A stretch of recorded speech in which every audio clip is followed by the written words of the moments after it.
ako, nandito ako, yun nga, gusto ko rin maranasan nila yung naranasan ko, naabot ko. Ang gusto ko sa kanila, na bago sila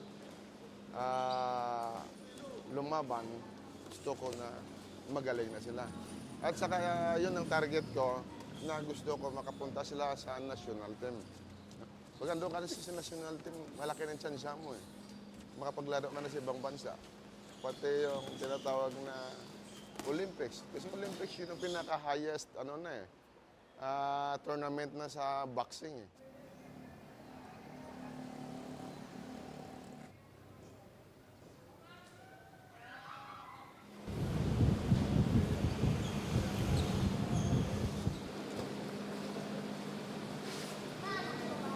Hindi naman lahat yan mag-Olympiad, hindi naman lahat mag-national team eh.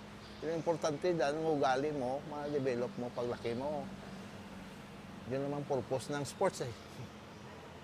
Yung di-develop mo sa yung morally at saka spiritually o ano dyan.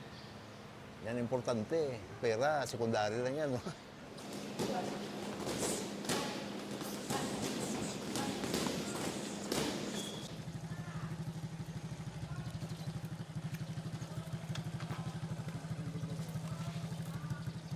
Pangarap ko po ay makapasok sa Philippine team at maglalaro ng Olympic, makuha ang gold medal.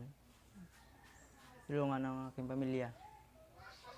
Ang gusto kong ma-achieve sa pagbaboxing is maging Olympian. Para maging proud sa akin si Papa, si Mama, lahat ng pamilya.